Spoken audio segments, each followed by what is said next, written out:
Bonjour à tous, bienvenue. Est-ce un oui, est-ce un non et pourquoi? Je vais poser la question pourquoi avec l'oracle de la sagesse et le oui ou non ici avec le tarot. Quelle que soit votre question, quelle que soit votre interrogation, votre envie du moment, ce tirage va vous répondre par oui, par non dans le moment présent. Vous pouvez utiliser, réutiliser ce tirage tant de fois que vous voulez, il est totalement intemporel. Et certainement, à chaque fois, il va vous donner des réponses différentes, des informations différentes. Et il va travailler pour vous de manière différente, particulière. Posez la question maintenant, et moi je vais poser oui ou non. Comme question, vous pourrez choisir des cartes dans un instant. Oui ou non? Premier tirage. Deuxième tirage. Troisième tirage, quatrième tirage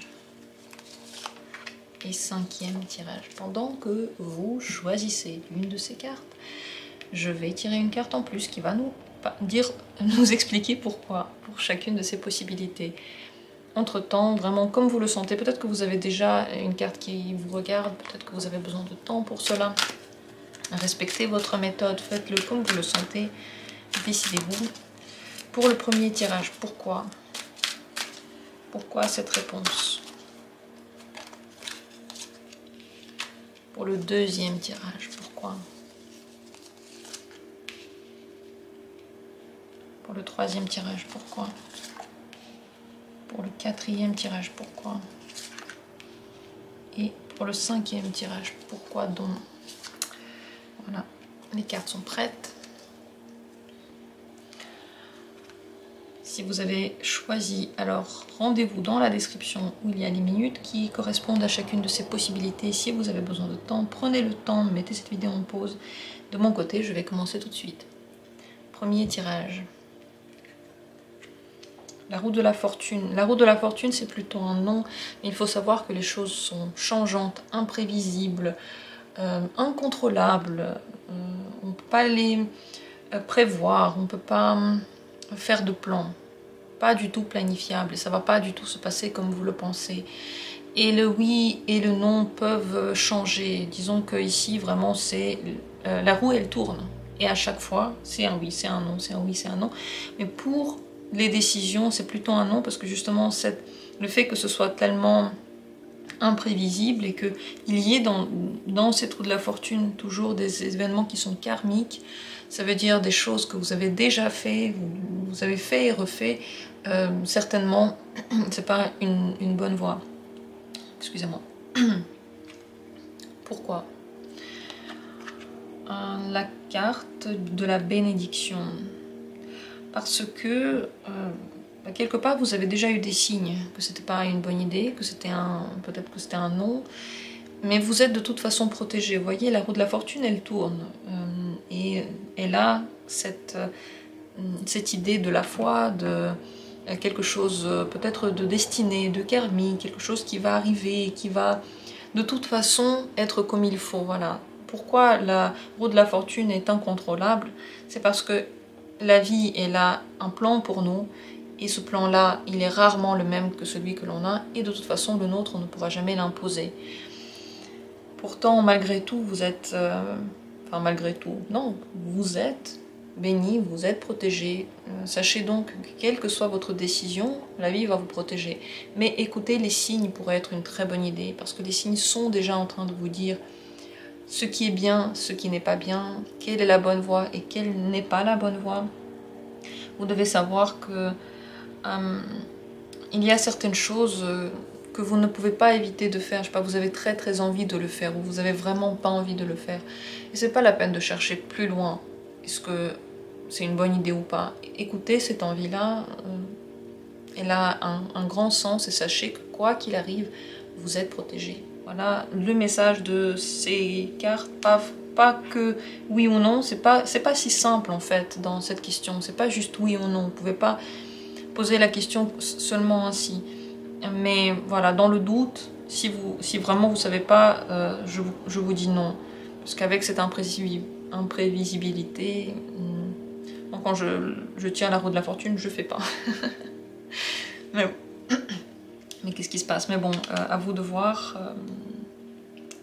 Vous êtes protégé dans tous les cas. Deuxième possibilité, si c'est elle que vous avez choisie, 10 de coupe, c'est un oui. Un grand oui, pourquoi? Parce que vous êtes en train de créer des choses vous-même dans votre vie. Ce que vous construisez va être construit. Ce que vous mettez en place va exister. Et que si vous ne le mettez pas en place, eh bien ça n'existera pas, mon Dieu. La vie, elle a un dessein qu'elle est en train d'accomplir, mais même si ce dessein est pensé pour vous et dans votre vie, elle ne peut pas l'accomplir sans votre participation. La vie vous pousse à faire des choses et c'est comme ça qu'elle vous transmet les messages. C'est sa manière de le faire. Donc c'est très important de ne pas que laisser les choses se faire, de prendre les choses en main aussi. C'est la voie de la créativité, de la création. Vous pouvez créer des choses dans votre vie, peut-être même dans une voie, je sais pas, dans le travail. C'est un oui parce que vous avez du potentiel que vous pouvez ouvrir grâce à ce pourquoi vous avez posé la question. Et ce potentiel-là, il est propice à votre développement, il est intéressant, il va être porteur de nouvelles idées. Donc, croyez en vous et sachez que tout dans la vie n'a pas encore été fait, il y a encore des choses à créer et c'est vous qui pouvez le créer. Il y a des choses que l'on connaît, il y a des choses qui marchent, il y a des choses que vous connaissez, qui marchent d'une certaine manière, mais de toute façon, avec les nouvelles actions, vous allez découvrir de nouvelles choses dans vous-même, dans votre propre vie, et c'est pour ça que c'est un oui. Voilà pour le deuxième tirage. Troisième possibilité, l'empereur, c'est un oui. Pourquoi? Parce que vous êtes dans une situation qui est connue, ou alors vous allez avoir très vite des aides connues dans cette situation-là. Vous n'êtes pas en terrain dangereux, vous n'êtes pas en train de faire des choses qui pourraient mal tourner, non. C'est juste des choses qui peuvent se passer comme vous le pensez. On dirait que vous avez le contrôle total de la situation. Également l'empereur, lui, avec lui tout marche en fait. Quoi que l'on entreprend, on est à la hauteur et on arrive à tout gérer et on sort gagnant de la situation. Vous avez besoin d'être vous-même et de vous découvrir dans les actions que vous faites.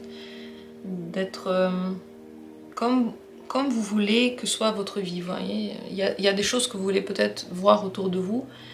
Et ben c'est comme ça que vous devez être.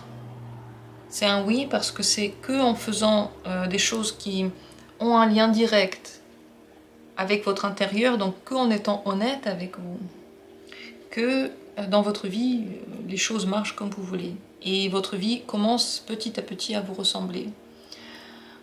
Mais également, plus vous êtes fidèle à ce que vous avez pensé au début, ce que vous vouliez au début, ce qui est le plus important pour vous, mieux ça se passe aussi pour vous. Voilà pour ce troisième tirage. Passons à la quatrième carte, si c'est celle que vous avez choisie. Le 9 d'épée, c'est un non. Pourquoi? Parce que vous êtes en proie de la force, de la fantaisie, du rêve, de l'illusion, parce que ce que vous pensez là maintenant n'a rien à voir avec la réalité et que vous vous êtes égaré. Vous êtes égaré dans vos envies, dans les rêves et dans ce que l'on voit peut-être au premier regard, mais ce qui n'a rien à voir avec la réalité. Dans ce qui a à voir avec ce que l'on veut voir et pas forcément avec ce qui est. Donc non. D'ailleurs, le 9 d'épée, souvent on parle de peurs qui sont inventées. On a peur de quelque chose qui n'est pas réel. C'est pas une peur avérée. C'est pas quelque chose qui va vraiment se passer et on aura des soucis. Pas du tout. La plupart du temps, le 9 d'épée, c'est une peur liée au fait que l'on pense trop et que l'on veut trop tout savoir. Et ici, le problème, c'est qu'il n'y a absolument rien de réel là-dedans. Il faut sortir de ce rêve. Voilà pour le 4e tirage. Et 5e carte, l'ermite. L'ermite, c'est plutôt un non, parce que l'ermite, il s'isole, il réfléchit. Il réfléchit parce qu'il ne sait pas encore ce qu'il veut. Le problème, c'est que s'il fait trop vite, il va aller dans le mauvais sens. C'est une longue voie. Ça peut être un oui si on est prêt à relever énormément de défis et faire énormément de travail et savoir que ça va être long. Mais en général, voilà, aux questions, c'est plutôt un non. D'habitude, ça marche pas des masses avec l'ermite. Pourquoi? Parce qu'il faut prendre les choses pas à pas. Vous êtes en train de brûler les étapes. Et vous êtes en train peut-être de faire des choses qui n'ont rien à voir avec votre position, avec votre place, avec ce que vous pouvez faire, avec ce que vous avez le droit de faire, avec ce que l'on attend de vous, ou ce qui est permis en général. Donc première chose, attention à ne pas vous mettre à la place de quelqu'un, prendre les rênes de quelque chose que vous ne devriez pas faire. Et d'un autre côté, très important de faire les choses pas à pas, step by step. Vous ne pouvez pas brûler les étapes, vous ne pouvez pas sauter une étape, aller plus vite, ne pas faire quelque chose parce que vous n'en avez pas envie et pourtant vous attendre un certain résultat. Ici, il peut y avoir un problème de priorité et un problème de méthode. Comment est-ce qu'on a décidé de faire les choses, justement? Quelle est la voie? Est-ce que c'est pas à pas ou est-ce que c'est en zigzag? Ça peut être la grande difficulté ici. Voilà, le tirage ainsi est terminé. J'espère que les réponses ont été éclairantes. Je trouvais que c'était un très bon mélange, ces deux types de cartes. Et j'attends avec plaisir vos commentaires. Qu'est-ce que vous en avez pensé? Est-ce que pour vous c'était éclairant, intéressant? Dites-moi en commentaire. De mon côté, je vous embrasse, je vous remercie du fond du cœur d'avoir été là. Et comme toujours, eh bien, on se retrouvera bientôt pour d'autres tirages intéressants.